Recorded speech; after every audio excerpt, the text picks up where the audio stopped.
Bem, pessoal, a nossa unidade 1, dentro dessa disciplina de gerenciamento de resíduos sólidos, ela vai tratar sobre uma parte fundamental, que é a caracterização e classificação do resíduo. Então, a gente vai, ao longo dessa unidade, fazer uma avaliação, uma identificação do panorama geral com relação à questão dos resíduos sólidos, para que a gente entre nas etapas de classificação e caracterização. Mas existe um contexto prévio que nós precisamos entender a respeito dessa temática, e nós vamos estar abordando nessa nossa primeira unidade.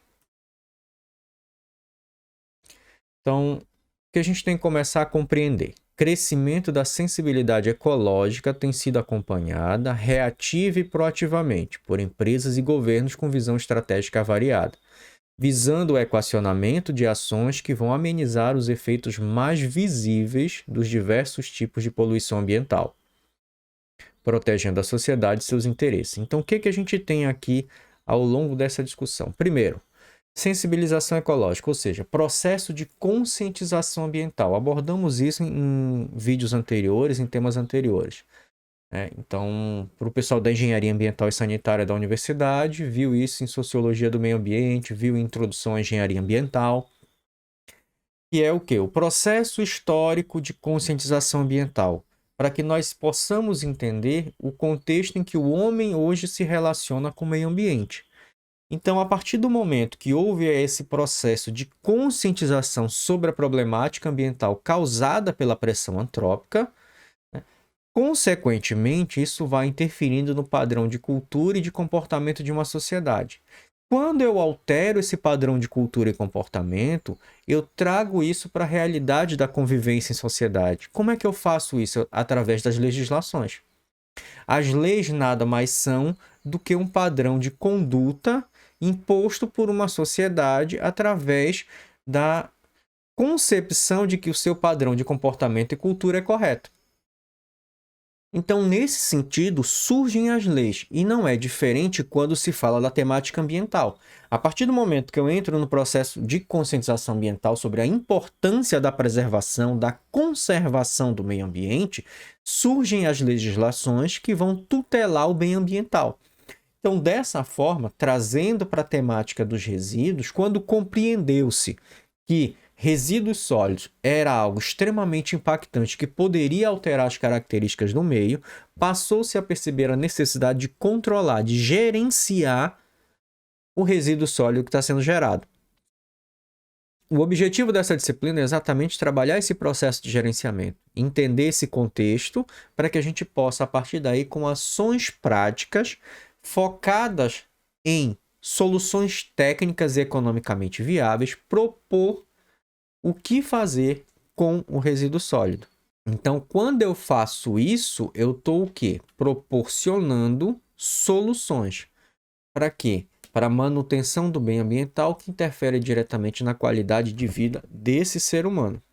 As empresas que não considerarem esse processo de interação com o meio ambiente, ou seja, que não se preocuparem em atender às condicionantes legais, que não estão preocupadas em fazer um processo de avaliação de impacto ambiental para ver que tipo de alteração pode causar no meio e, consequentemente, quais são as ações que eu tenho que desempenhar para mitigar ou compensar esses impactos, estão sujeitas à questão de perder negócios no futuro, inclusive investimentos. Hoje já existem financeiras que cobram projetos ambientais dos empreendimentos, que cobram a questão dos impactos ambientais e quais são as ações para mitigar esses impactos, que cobram uma questão relacionada à análise de risco ambiental para verificar o risco do negócio sobre a ocorrência de sinistros ou de incidentes de uma maneira geral. Então, essa postura passa a ser uma postura mais ambientalmente consciente, por conta de que esses empreendimentos precisam se enquadrar nessa legislação. No Brasil, o acelerado ritmo de industrialização e a concentração de contingentes populacionais em áreas urbanas vem provocando profundo impacto no meio ambiente. Então, à medida que eu estou desenvolvendo uma sociedade baseada no processo de industrialização, eu estou consolidando que empreendimentos se instalem na nossa região. Consequentemente, o processo de instalação e operacionalização desses empreendimentos, dessas atividades industriais, vai gerar resíduo, vai gerar algum tipo de rejeito. Se eu não tratar esse rejeito, o impacto ambiental vai ser ocasionado. O destino final dos rejeitos industriais é hoje um problema a ser enfrentado em curto prazo por parte das empresas. O que é que eu quero dizer com isso? Significa dizer que, com o avanço do processo de industrialização para atender a demanda por consumo de produtos, bens e serviços, o que é que acontece? Eu tenho um volume de resíduo gerado muito significativo. E eu preciso encontrar formas de fazer o tratamento e o acondicionamento e destinação final desse material de maneira adequada. A partir daí, o que acontece? Nós temos que começar a pensar nas possibilidades onde eu tenha soluções técnicas e economicamente viáveis para fazer o tratamento desse tipo de resíduo e a destinação final mais adequada. Entretanto, é importante entender também uma das pontas da discussão acerca da problemática dos resíduos sólidos, que é a implementação, sendo quando possível, da logística reversa. Ou seja, eu, em vez de fazer o descarte desse material ou a destinação final para uma área, para um aterro, eu reintroduzo esse resíduo dentro da cadeia produtiva, ou seja, a valorização econômica. Eu deixo de ter um rejeito, um resíduo que iria ser descartado e passo a ter uma matéria-prima a ser incorporada em algum processo produtivo. Então, essas situações também são as chamadas soluções técnicas economicamente viáveis, desde que dentro da possibilidade de algum tipo de reaproveitamento desse material, reciclagem. Nós vamos discutir isso ao longo da disciplina e vamos visualizar essas questões um pouquinho mais à frente. Então, para que a gente entenda, eu tenho que, antigamente, o conceito de lixo e de resíduo era o mesmo. Eu não tinha diferenciação. Hoje, com a discussão acerca da problemática desse tema, passou-se a discutir duas variáveis, o que é o conceito de lixo, que é aquilo que não se quer mais e se joga fora, é uma coisa inútil, velho, sem valor, sem nenhum tipo de aproveitamento. Então, infelizmente, lixo é aquilo que eu preciso descartar. E eu vou para o conceito de resíduo, que começa a se diferenciar do conceito de lixo. E nós vamos pegar a ABNT 10.004, que vai tratar sobre esse tema e vai conceituar resíduo. Então, os resíduos eles são caracterizados como estado sólido e semissólido. Isso é um ponto que a gente tem que observar. Que resultam de atividades da comunidade, industrial, doméstica, hospitalar, comercial, agrícola, serviços e varrição. Ficam incluídos nesta definição os lodos provenientes de sistemas de tratamento de água e aqueles gerados em equipamentos e instalações de controle da poluição. Por isso, ele caracterizou como sólido e semissólido, bem como determinados líquidos cujas particularidades tornem inviável seu lançamento na rede pública de esgoto ou nos corpos hídricos, ou exijam para isso soluções técnicas e economicamente inviáveis em face à melhor tecnologia disponível. Então, eu deixei uma brecha para que eu redirecione também o que a gente vai caracterizar como semissólido ou resíduos líquidos de acordo com essas características, né, que o tornem inviável o seu tratamento ou o lançamento em um corpo hídrico receptor. A partir daí, eu vou discutir o que é que se pode fazer com relação à temática dos resíduos, baseado no que versa o conceito e quais são as soluções que nós vamos encontrar. Então, aproximadamente 30 anos atrás, o lixo era predominantemente orgânico. Isso de uma maneira geral. Okay? Com a evolução da sociedade, com o processo de desenvolvimento da sociedade, industrialização, nós fomos gradativamente mudando as características desse resíduo. E ele sai de uma característica predominantemente orgânico para uma diversidade de materiais que nós vamos encontrar de acordo com os consumos de cada sociedade. Lembrando que em sociedades ou países e regiões mais pobres, países ditos em desenvolvimento, o que acontece? Quando eu tenho baixa distribuição de renda, baixo grau de instrução, nós associamos, e isso é feito levantamento, identificado, que a predominância do resíduo ela é orgânica.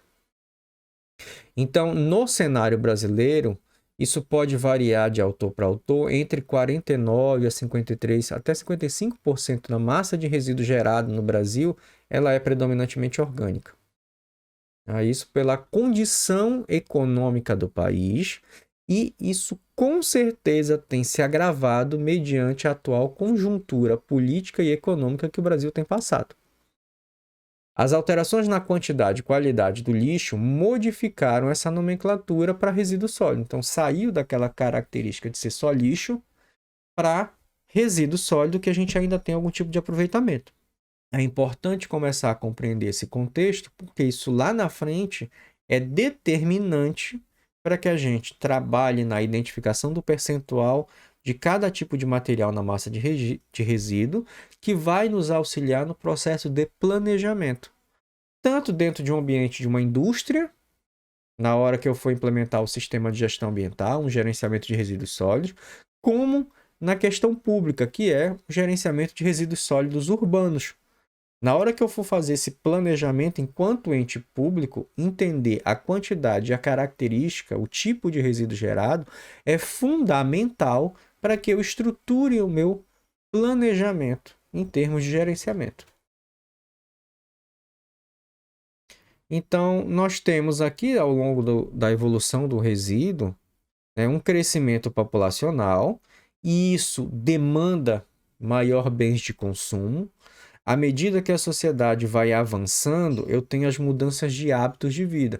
Então, eu deixo de ser uma sociedade, uma população que está predominantemente preocupada em só se alimentar, e aí sai dessa característica do orgânico, para uma população que, além da alimentação, requer bens e serviços para atender e satisfazer as suas necessidades no seu processo de desenvolvimento. E isso vai mudando esse padrão de comportamento dessa sociedade de uma maneira geral. Então, quanto mais desenvolvido for uma região, maior a diversidade em termos de materiais existentes nos resíduos e menor a predominância de matéria orgânica.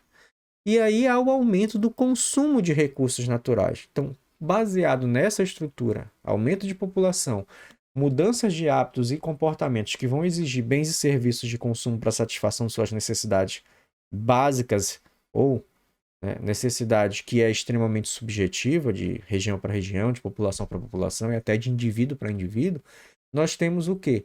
A outra ponta, que é a fonte de recursos naturais, que é o aumento do consumo. E isso vai fazer o quê? O esgotamento das fontes naturais. Então, eu, enquanto sociedade, preciso encontrar uma forma alternativa de frear a exploração de recurso natural in natura e encontrar outras formas de obter matéria-prima. E aí vem o processo da logística reversa, onde eu tenho como base central as reciclagens. O que é que eu estou pegando um resíduo que estava sendo descartado no meio ambiente, que impacta o meio ambiente, eu vou transformá-lo em matéria-prima para a fabricação de novo produto. Papel, alumínio, vidro, plástico e por aí vai. Nós temos N situações onde nós podemos implementar a cadeia de logística reversa, reciclar esse material e reintroduzir nas atividades industriais. Isso é muito importante. E, inclusive, a legislação brasileira versa sobre isso, sobre essa possibilidade. Ela deixa aberto as portas para a implementação do coleta seletiva e do processo de reciclagem, como uma alternativa ambientalmente viável à questão da problemática dos resíduos sólidos.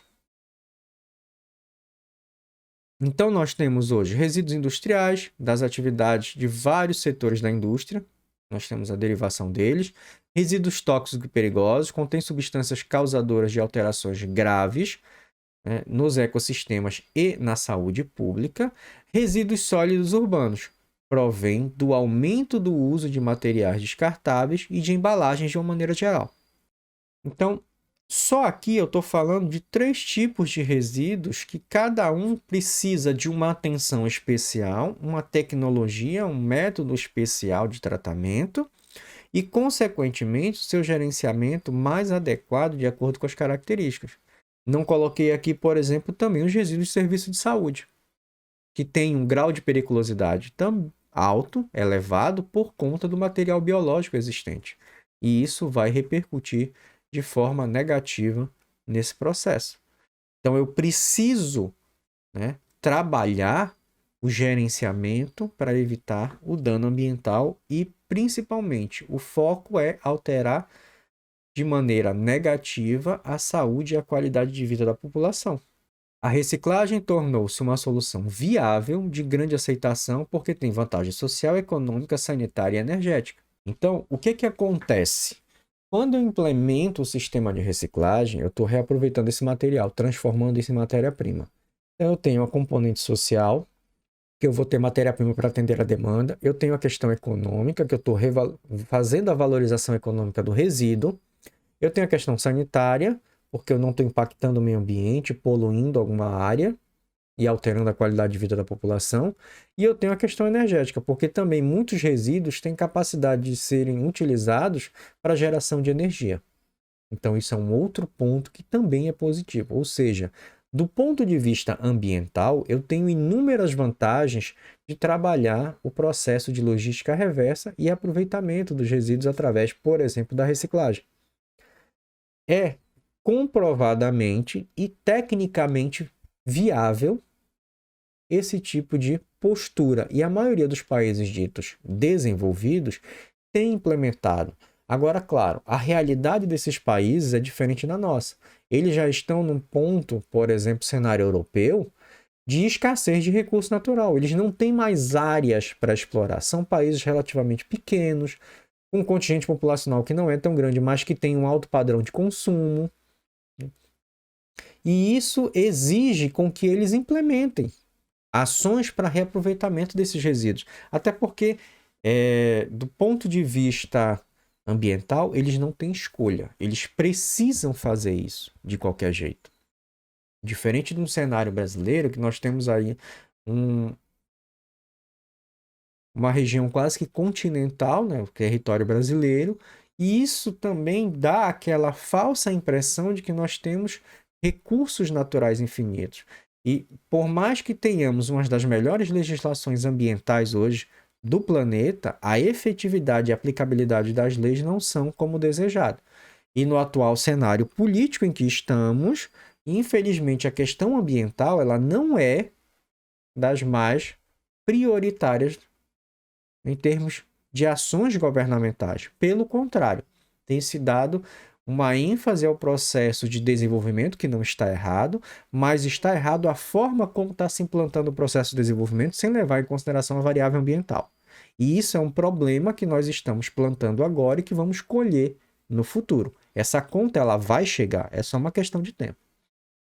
A limpeza urbana, em termos de pensamento, ontem era tirar o lixo da rua. Basicamente, eu tinha que tirar o lixo da porta da minha casa.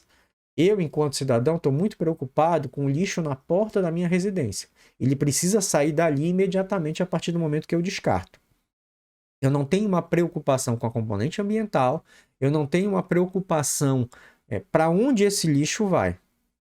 Hoje, estar ciente de um conjunto de ações que versam a necessidade, primeiro, de fazer o acondicionamento correto desse resíduo para um tratamento e destinação final mais adequado. E o amanhã seria um compromisso com as ações preventivas, que é basicamente também trabalhar no processo de não geração do rejeito. Então, se eu puder evitar a geração do resíduo, eu vou evitá-lo ao máximo. Esse é o grau de prioridade que nós temos que implementar, inclusive é o que versa a própria Política Nacional de Resíduos Sólidos, que nós vamos tratar também nessa unidade. Então, a partir do momento que eu consigo a não geração do resíduo, eu estou tomando o primeiro passo e o passo mais importante. A partir daí, eu vou tentar reduzir, eu vou tentar reciclar, reutilizar, reformar, implementar os chamados R's da vida, ou, se não for viável, fazer o tratamento e a destinação final para aqueles que realmente não tiverem nenhum tipo, nenhuma condição de aproveitamento nesse sentido. Então, nós temos aqui o que a gente caracterizaria como uma postura adequada e uma postura inadequada à questão dos resíduos. Quando a gente vai para um caminho inadequado, o que acontece? Jogamos os resíduos em qualquer lugar, nas vias públicas, rios e corpos hídricos. Isso é muito comum e é um tipo de postura muito forte na nossa região. Infelizmente, mas isso aí é porque tem uma componente histórico-cultural. Quando você pegava os portugueses, O que é que acontecia? Quando eles chegaram na nossa região, qual era a forma que eles descaracterizavam os resíduos? Eles colocavam em barris e jogavam nos rios. Então criou-se a cultura, criou-se um padrão de comportamento na nossa região, na região norte principalmente do país, onde essa questão da problemática dos resíduos é evidente pelo processo de descarte de maneira inadequada. Não estou dizendo que em outras regiões do Brasil isso não ocorre. Ocorre também. Nós temos pessoas que, infelizmente, não têm nenhum tipo de educação, mas existe uma predominância aqui na nossa região, infelizmente, desse tipo de padrão de comportamento, que é jogar os resíduos em qualquer lugar. Eu preciso trabalhar uma educação ambiental para que a gente mude esse padrão de comportamento da sociedade, do cidadão. Só assim a gente vai conseguir ter um reflexo positivo dessas ações no sentido de trabalhar a temática do resíduo. Uma boa parte desses resíduos vai para lixões, causando problemas na saúde pública e ambiental. Isso é um outro ponto. Ainda há predominância de muitos lixões. Tratamos isso nos seminários que foram apresentados. Quando a gente falava e discutia sobre as formas adequadas de disposição final dos resíduos. Então, o lixão ainda é predominante na grande maioria dos municípios aqui do nosso estado. Por mais que eles digam que tenham um aterro controlado ou até mesmo aterro sanitário, por mais que a placa de identificação traga esse tipo de nomenclatura, quando você entra na área, você percebe o descaso com a questão do resíduo e o tipo de forma de destinação final se assemelha e se caracteriza como lixão, não como um aterro controlado ou como um aterro sanitário. Já fiz visitas técnicas em vários desses municípios no interior do estado. E muitos dos que dizem ter aterro, na verdade, tem vazador a céu aberto, tem lixão. Então, são as formas mais inadequadas de disposição final desse material.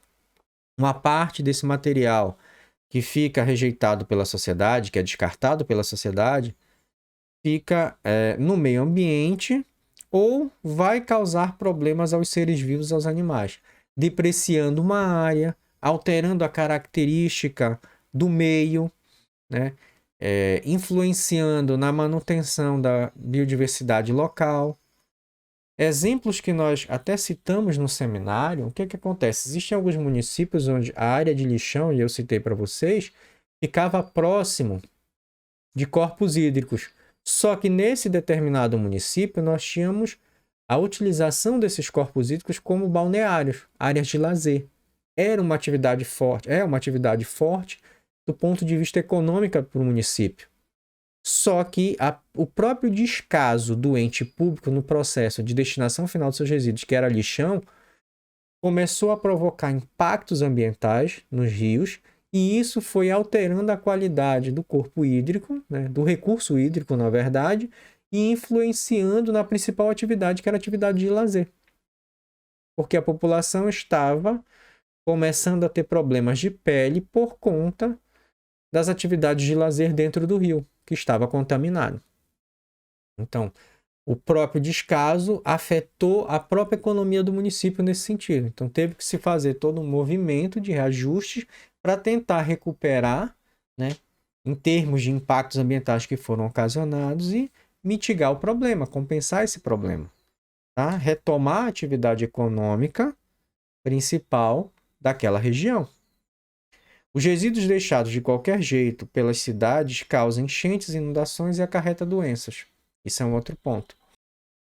A partir do momento em que nós temos essa problemática, o que acontece? No centro urbano, isso acaba influenciando no sistema de drenagem, quando esses resíduos são lançados de qualquer maneira nas vias públicas ou nos canais, nas galerias, e isso prejudica a questão do saneamento como um todo, porque aí não é só a problemática do resíduo, mas é a problemática do sistema de escoamento, inundações e alagamentos em determinadas áreas por conta das vias de escoamento estarem obstruídas pela quantidade de resíduo que é descartado de maneira inadequada.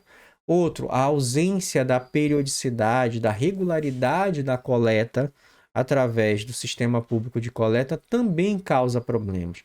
O outro aspecto é a população. Se o sistema de coleta vai passar dia de terça e quinta, o ideal é que eu faça o acondicionamento dentro da minha residência desse resíduo e somente na terça e quinta, próximo do horário de coleta, é que eu disponibilizo o resíduo para ser coletado.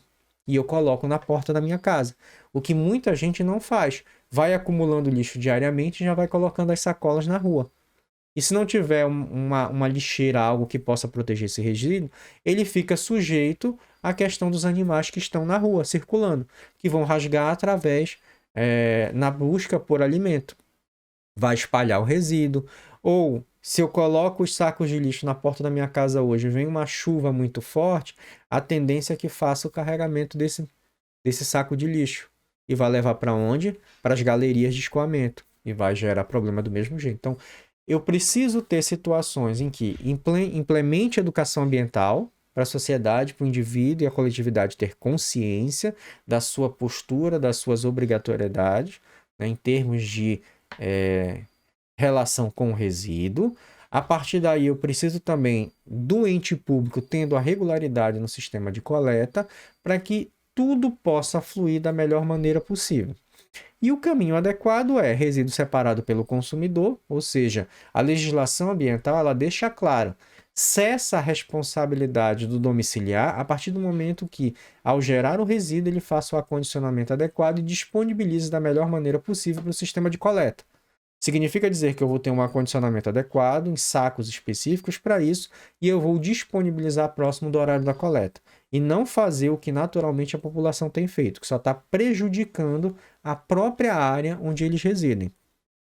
Materiais que ainda podem ser reciclados e reutilizados são encaminhados para cooperativas, ou seja, fazer o processo de coleta seletiva. Nós tivemos um TCC que trabalhou isso numa área residencial de baixa renda. Então, a primeira coisa que se identificou é, não adianta querer implementar o tradicional. Uma sacola para vidro, uma para papelão, uma para plástico e por aí vai. Quanto mais eu complicar o sistema de triagem, menos eu vou ter a participação da população. Então, segregou em lixo seco e lixo úmido. O lixo seco com a possibilidade de ser direcionado para uma cooperativa de catadores. O lixo úmido para o sistema público de coleta. Sendo que o lixo úmido eu tenho a predominância do orgânico e eu ainda posso fazer o aproveitamento desse material, por exemplo, para compostagem. Então, nesse estudo, nessa pesquisa dos meus discentes, o que é que elas fizeram? Fez o levantamento no residencial, a partir daí identificou lixo seco e lixo úmido, o que era reciclável, o que tinha destinação final necessária para o sistema público de coleta e o que era lixo orgânico.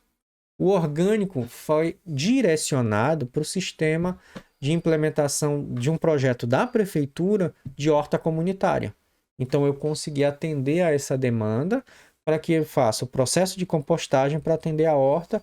O lixo reciclável, o resíduo reciclável, perdão, ele vai ser direcionado para uma cooperativa de catadores e o demais vai para o sistema público de coleta.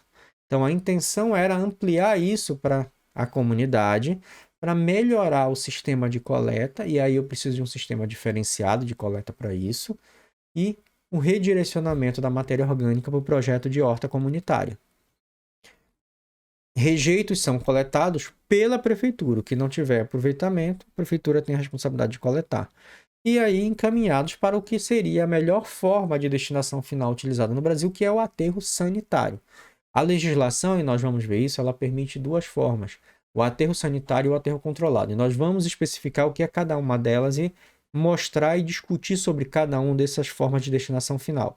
Entretanto, o mais adequado é o aterro sanitário. Mas para a realidade brasileira e dos municípios brasileiros, principalmente da região norte, que são municípios de pequeno porte e que são municípios onde eu não tenho um recurso muito elevado, o aterro sanitário se torna extremamente oneroso, desde o seu processo de construção até a sua operacionalização, o que tem tornado economicamente inviável.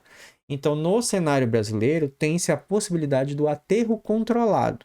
Ele diminui os riscos de impacto ambiental, não é tão eficiente quanto o aterro sanitário, mas é uma forma aceita pela legislação ambiental brasileira e que permite que esses municípios de pequeno porte, com baixo poder aquisitivo em termos de recurso, de orçamento possam implementar essas ações. Até porque também, se você pegar o cenário da região norte, os municípios, os núcleos urbanos desses municípios são muito distantes, o que também inviabiliza, por exemplo, a questão de implantação de um aterro sanitário de intermunicipal, de consórcio entre municípios. Então, isso é algo que dificulta muito a nossa realidade aqui na região norte.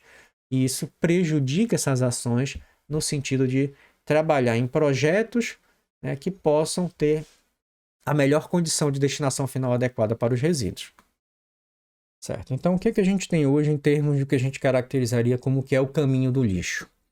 O lixo comum, desde que eu faça um processo de segregação e a implementação da coleta seletiva, como eu falei para vocês, que é uma viabilidade muito grande, infelizmente eu não tenho muito interesse político nesse sentido.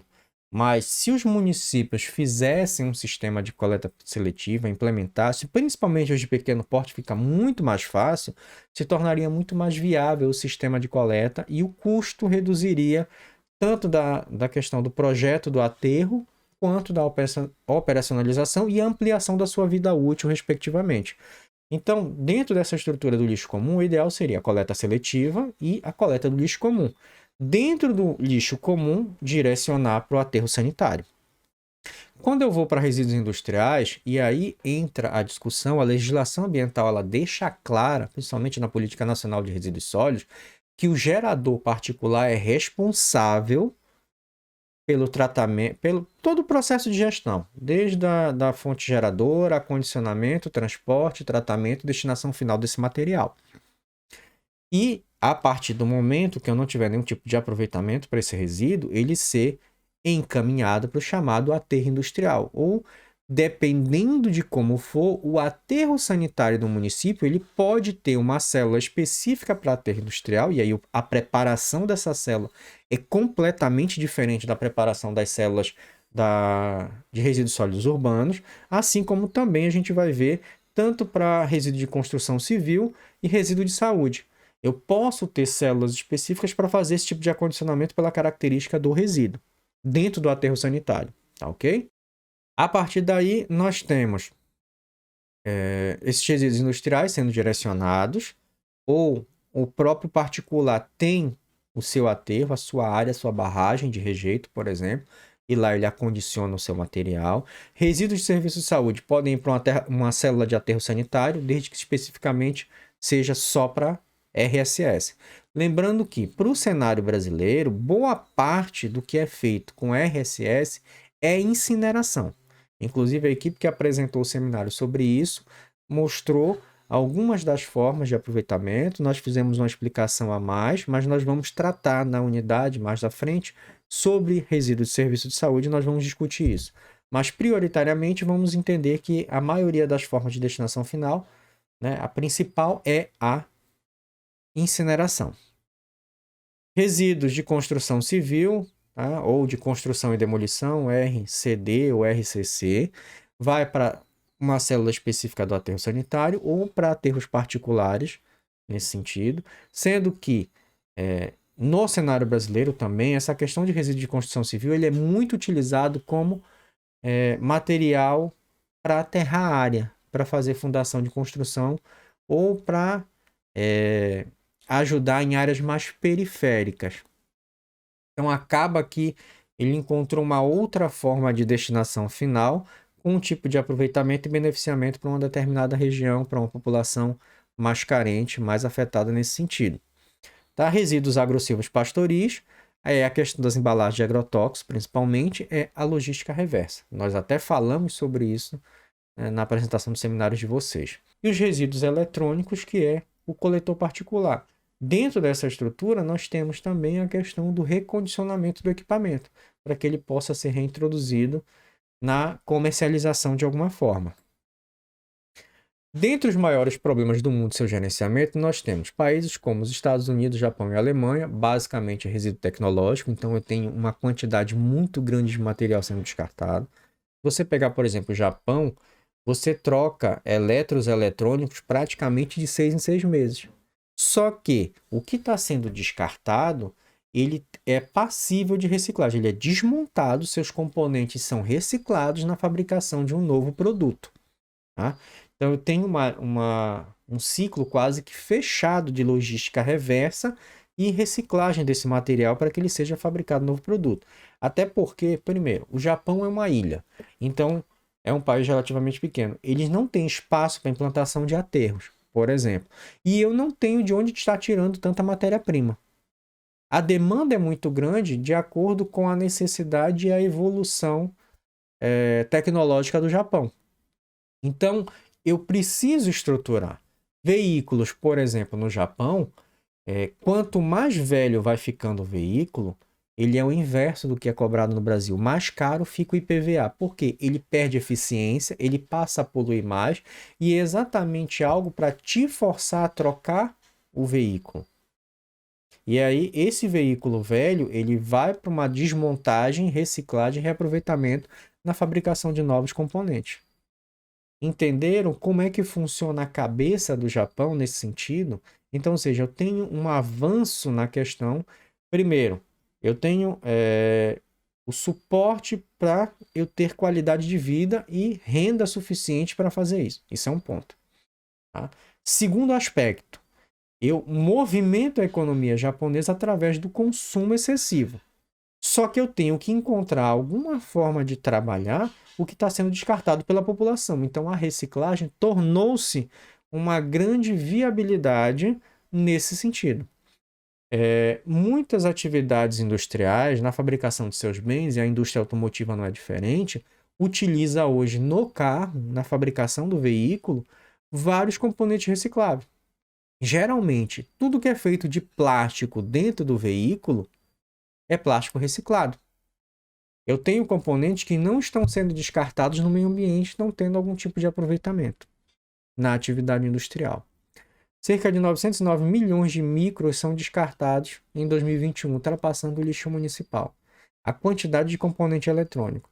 E também nós temos um problema. Eles vão mudando a tecnologia e o formato da tecnologia. E isso acaba trazendo à tona uma discussão que é a impossibilidade de reaproveitar o equipamento antigo. Eu não posso melhorar o equipamento antigo, porque o formato do processador muda, do chip muda, da memória muda e não cabe mais naquela placa. E aí eu preciso trocar todo o equipamento se eu quiser modernizar meu equipamento. Entenderam essa questão? Que é a movimentação da engrenagem do consumo. É me forçar a trocar de equipamento por completo. E com isso há o processo de descartar esse material. Sendo que aí eu tenho que ver como eu vou trabalhar no processo de reciclagem desses componentes. A União Europeia aumentou a geração anual de resíduos em cerca de 45% em termos de resíduos sólidos. Tá? Nos Estados Unidos, e isso aqui nós temos um agravante porque com a pandemia as pessoas passaram a ficar em casa, então começaram a consumir mais produtos em casa e a descartar mais material. Tá?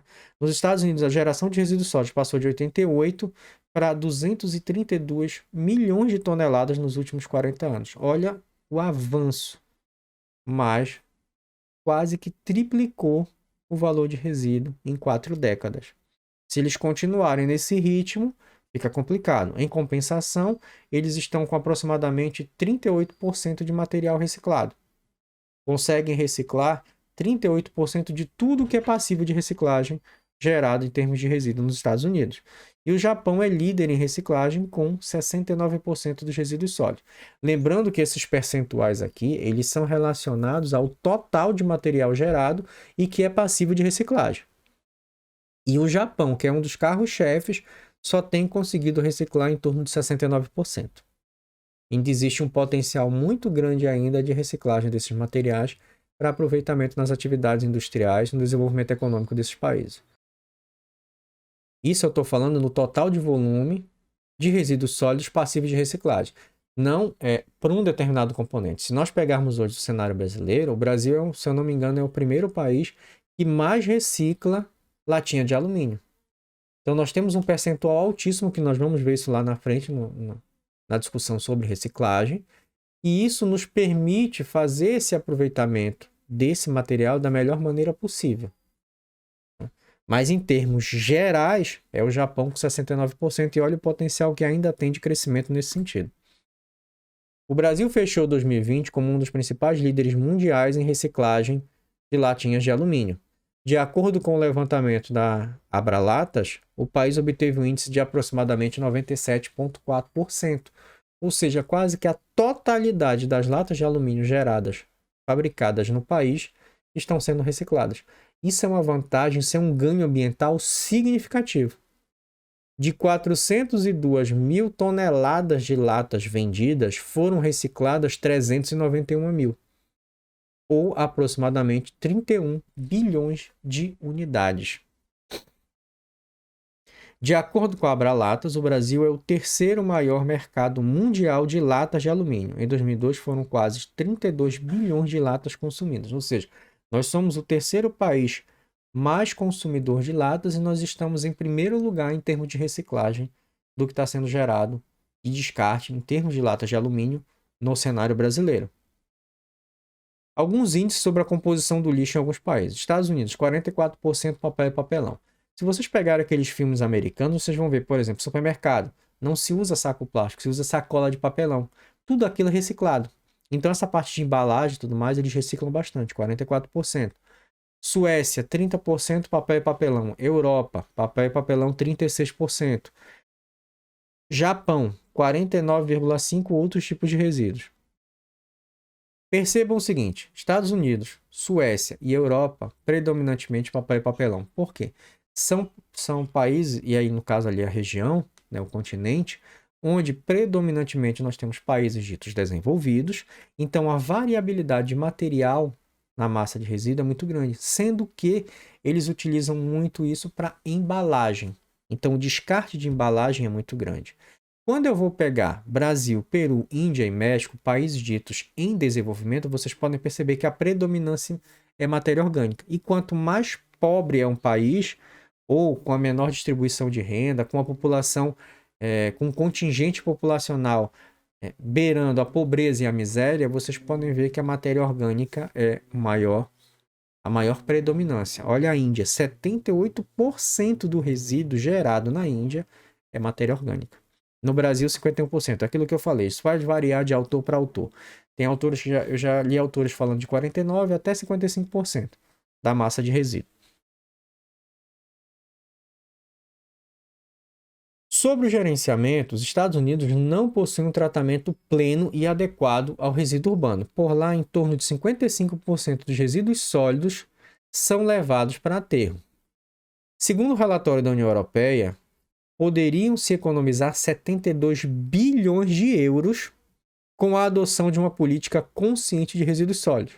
Gerar-se-ia em torno de 400 mil postos de trabalho se o gerenciamento adequado dos resíduos fosse implementado no planeta. Na Alemanha, temos como modelo mundial de tecnologias e políticas relacionadas a resíduos sólidos, o índice atual de envio de lixo dos alemães para aterro é de apenas 1%. O total de resíduos caiu 3,5 milhões de toneladas. Por quê? Porque eles entenderam a problemática que é o resíduo e, a partir daí, começaram a trabalhar nas ações para reciclar, para implementar coleta seletiva. Eu, quando estive na Alemanha, era muito comum, você chegava no supermercado, eles tinham os postos de coleta. E você ganha por depositar o resíduo. Então, você leva lá a sua latinha, o seu papel, o seu vidro, você vai lá, isso vai gerando um bônus que ele pode utilizar, por exemplo, até na própria compra que ele está fazendo no supermercado. Então, quanto mais ele descartar nessas unidades de coleta, mais bônus ele ganha para utilizar em termos de compra do supermercado. Então, o governo fez também não só o processo de conscientização, mas deu um incentivo econômico à população nesse sentido. Então, isso intensificou o sistema de reciclagem, de coleta seletiva, né? Não só no porta a porta, mas também nessa questão da população levar para o local para fazer o descarte adequado desse material. E isso fez com que eles reduzissem. Agora vamos lá. A Alemanha hoje tem menos uma preocupação, que é a preocupação com resíduo. Tem menos uma preocupação da necessidade de implementação de áreas para aterro sanitário. Tem menos custo na manutenção e operacionalização do aterro. E a vida útil do aterro, que estava projetado, por exemplo, para 15 anos, está se ampliando significativamente, porque hoje eu só estou levando 1% da massa de resíduo para aquela área. Então, isso se tornou uma viabilidade ambiental e econômica muito grande para esse país, proporcionando vantagens nesse sentido. Imagine se os outros países da Europa, se no cenário brasileiro, nós conseguíssemos implantar esse processo de tratamento adequado, gerenciamento adequado dos resíduos sólidos urbanos. As viabilidades que nós teríamos nesse sentido, principalmente quando a gente fala de município de pequeno porte, devido ao custo do aterro. Então isso se torna uma vantagem muito grande, mas não se tem interesse político em implementar ações dessa natureza. Porque isso vai envolver, primeiro, o investimento com educação ambiental e conscientização ambiental. Depois, eu preciso implementar e orientar a população no processo de segregação. A partir daí, verificar cooperativas de catadores, para onde direcionar esse material passivo de reciclagem, que possivelmente no meu município eu não vou ter como reciclar esse material, então eu preciso implementar alguma forma nesse sentido. Para onde eu vou fazer o escoamento desse material. E a partir daí, melhorar o ambiente do município no sentido de gerenciamento dos resíduos. Bem, aqui nós vamos ter alguns dados específicos sobre a questão da composição global de resíduos. Então, só para que a gente tenha aí, se a gente fizer em termos percentuais, o que é que nós temos? 44% comida ou matéria orgânica de uma maneira geral, ok? Depois eu parto para 5% vidro, 4% metal, 14% do tipo de resíduos, papéis e derivados, 17%, plástico, 12%, couro, borracha, 2% e madeira, 2%. Então, predominantemente orgânico. Depois eu parto para as 3 outras situações, que eu tenho o plástico, papel e outros tipos de resíduo. Então, percebam o seguinte, a nível mundial, o que eu tenho aqui? Se eu tenho predominantemente restos de comida, matéria orgânica de uma maneira geral, eu posso fazer algum aproveitamento, seja energético, seja compostagem. Quando eu vou para papel e plástico, 17% e 12% respectivamente, nós temos um potencial muito grande, né, de reciclar. Então, nós temos que verificar que, em termos percentuais, isso significa em toneladas de resíduo. Se nós tivéssemos ações pontuais nas gerações, nós teríamos um benefício significativo a nível global. Então, trago aquela máxima da Agenda 21, que é pensar globalmente, mas agir localmente nesse sentido, verificando a sustentabilidade. Nesse gráfico, a gente pode começar a verificar a nível global o que a gente tem em termos de tratamento e disposição de resíduos. 33% compostagem. A incineração, 11%. O aterro controlado, 4%. Aterro sanitário, aproximadamente 7,7%, com sistema de coleta de gases. Tá? Outros tipos de lixão, de vazadouros, 5,5%. Outro tipo de material, 1% de disposição ao tratamento e 13,5% passivo de reciclagem. Isso é o que tem acontecido a nível global. Então, nós temos ainda muito por fazer em termos percentuais pelo quantitativo. Se nós compararmos com a imagem anterior, do slide anterior, nós vemos que ainda estamos muito aquém do desejado em termos de disposição final adequada ou tratamento adequado para o volume de resíduo gerado. Significa dizer que eu ainda tenho muito material descartado no meio ambiente também. Vamos falar um pouco do cenário europeu. O cenário europeu trabalhou conscientização ambiental, ou seja, busca por produtos ambientalmente corretos. O que acontece? Se eu pegar o cenário europeu e no processo histórico de conscientização foi onde ocorreram os principais problemas. Foi no chamado Velho Mundo. E eles foram praticamente forçados a adquirir o processo de conscientização ambiental, porque eles não tiveram mais escolhas, principalmente com o advento da Revolução Industrial, da Segunda Revolução. Nós tivemos a internalização nos custos do tratamento do resíduo, isso é um outro ponto, é o que a gente chama também, nós discutimos em outras unidades, em outras disciplinas, na verdade, no processo de conscientização ambiental, o que a gente chama de internalização de uma externalidade ambiental. Então, internalizou-se, neste caso, o custo necessário para que eu possa efetuar o correto tratamento e destinação final desses resíduos.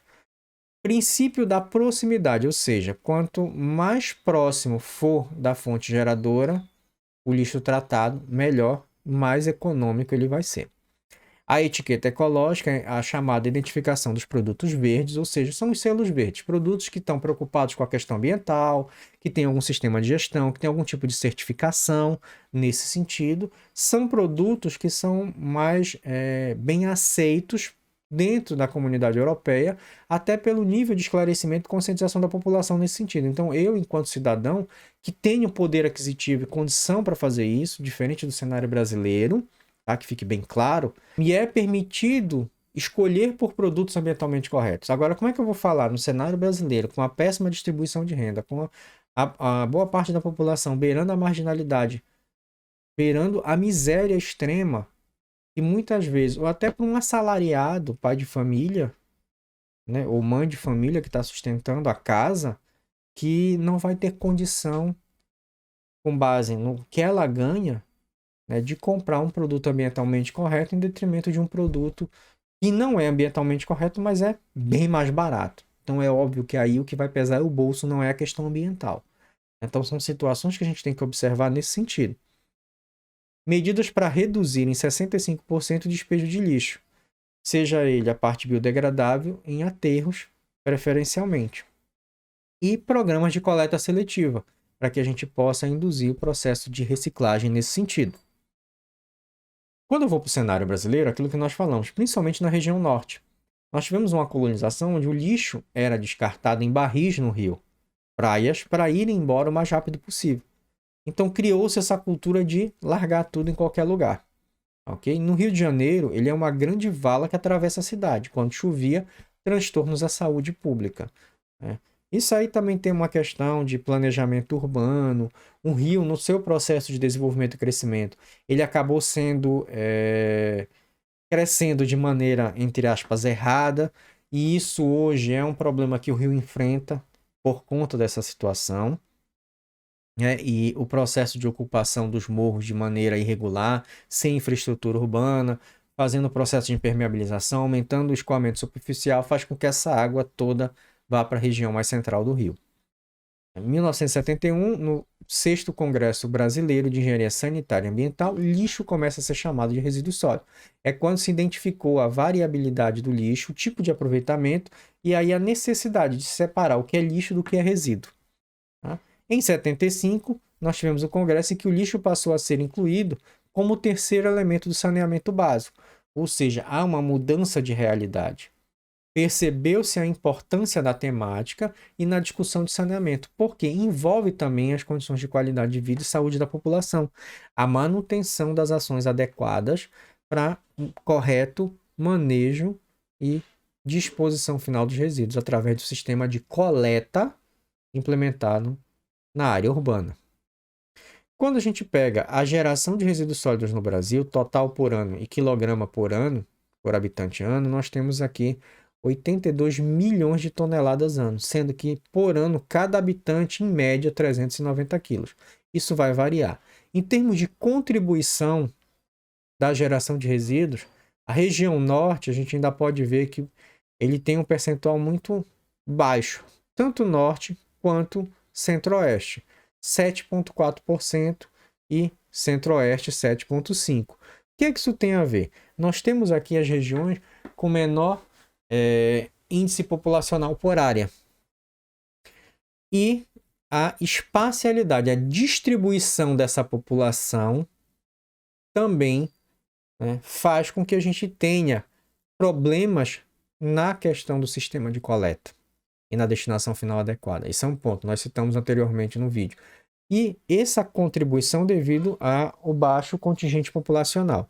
Se eu pegar região Nordeste e Sudeste, nós temos a maior concentração populacional por área e a região Sudeste é quase que 50% do resíduo sólido urbano gerado no país vem dessa região, o que exige, né, toda um investimento maciço nessa região para o correto manejo dos resíduos sólidos. A região Sul com 8% em termos de contribuição. Então, aqui eu vou pegar a geração per capita, né, no Brasil por quilo habitante dia. Se nós percebermos, nós temos na região norte 0,89% de quilo por habitante dia. Quando eu vou para a região sul, é a região que menos gera resíduo por habitante, 0,805 quilos por habitante dia. Parem para refletir da seguinte forma. Se eu pego a região sul, ela é uma região que eu tenho um contingente populacional em termos de concentração maior que a região norte. Só que eu tenho uma cultura muito forte na questão europeia. Então, se você tiver uma percepção nesse sentido, você vai ver que a mentalidade é um pouquinho diferente do resto da mentalidade de outras regiões do país, principalmente da região norte. A região norte tem um menor contingente populacional, mas em compensação ainda descarta muito material, ainda gera muito resíduo, tá? Mesmo que predominantemente orgânico. E a região sudeste é a região que mais descarta por habitante dia, em torno de 1,26 quilos por habitante dia nesse sentido. Região centro-oeste, apesar de ter uma pouca contribuição, não tem um contingente populacional tão grande, mas em torno de 1 quilo. Região nordeste, quase 1 quilo, 0,97. Então, aqui eu tenho a distribuição por região no país e o que a gente começa a perceber? Quando eu vou para características de resíduos, você vai ver que vai haver uma diferença. Onde é que eu identifico isso? Através do que a gente chama de composição gravimétrica. A composição gravimétrica me permite uma informação que é o percentual existente de resíduo, de cada tipo de resíduo na massa de lixo. Então, se eu pegar a composição gravimétrica da região norte, vai ser diferente da sudeste, da centro-oeste, da nordeste e assim vai. Por quê? Eu tenho características de acordo com a região, tá? E com o grau de desenvolvimento da região também. Aqui nós vamos para a questão da coleta. Então, se eu pegar em termos de total de coleta, 76 milhões de toneladas, dando aproximadamente 359,3 quilos por habitante ano é coletado. Nós tínhamos um total geral por habitante ano de 390. Então, um percentual desse material está sendo descartado de maneira inadequada. Possivelmente. Então, dentro da coleta dos resíduos no Brasil, nas regiões, nós temos, que a coleta total, na região norte, ainda é pequena, de 4 milhões de toneladas. E se você pegar no Brasil, nós temos 76%. É o que menos coleta em termos de geração. E em termos de coleta per capita por habitante ano, nós temos que a região norte coleta 266,4. É a região que menos coleta por habitante o resíduo. Significa dizer que isso corrobora, porque eu já comentei anteriormente, que nós temos a cultura de descartar o resíduo de maneira inadequada. Então, isso é muito forte na região e, infelizmente, é uma problemática ambiental e que versa sobre a necessidade da implantação de educação ambiental na população. O índice de cobertura de coleta está em torno, na região norte, de 81,4%. Estamos só um pouquinho abaixo do Nordeste, de 81,5%, mas somos as duas regiões que menos têm o índice de cobertura em termos de percentuais de resíduos sólidos urbanos.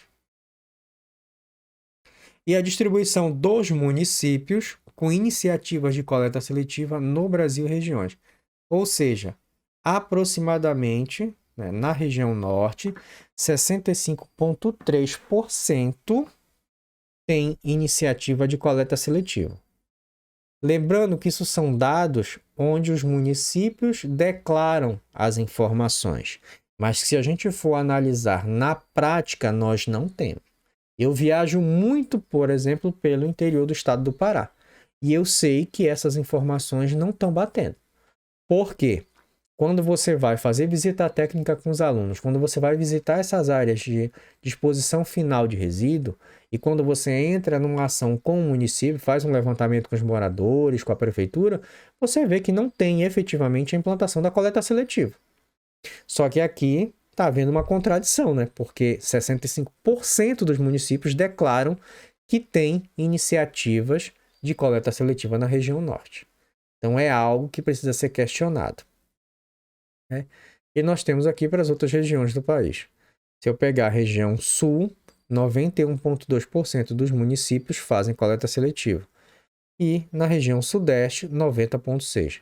Se eu for pegar o cenário brasileiro, em torno de 74%, 74,4% dos municípios brasileiros dizem efetuar iniciativas de coleta seletiva nos seus municípios. Tá? Com relação à disposição final adequada e inadequada de resíduos, nós temos que a disposição adequada em torno de 60% no cenário brasileiro. Lembrando que esse 60% eu vou incluir aí principalmente aterro controlado e aterro sanitário, tá? Não há uma diferenciação sobre eles nesse sentido, mas os dois, legalmente falando, considerados disposição adequada. E a disposição inadequada, 39,8%. Ainda é um percentual muito elevado e que a gente precisa começar a pensar em mudar esse cenário. Porque isso significa dizer que eu tenho áreas de lixão, de vazadouros a céu aberto, área de descarte inadequado, lançamento em corpos hídricos. E isso tem acarretado em vários impactos ambientais e prejuízos para a população. Nessa tabela, a gente pode verificar a disposição final dos resíduos sólidos urbanos no Brasil e região pelo tipo de destinação em tonelada a ano e o seu percentual.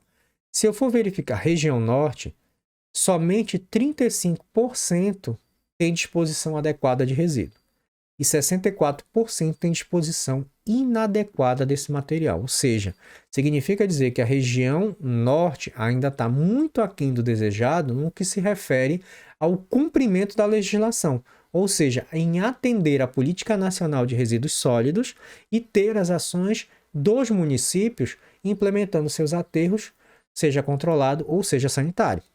E é aquilo que eu comentei no início do vídeo.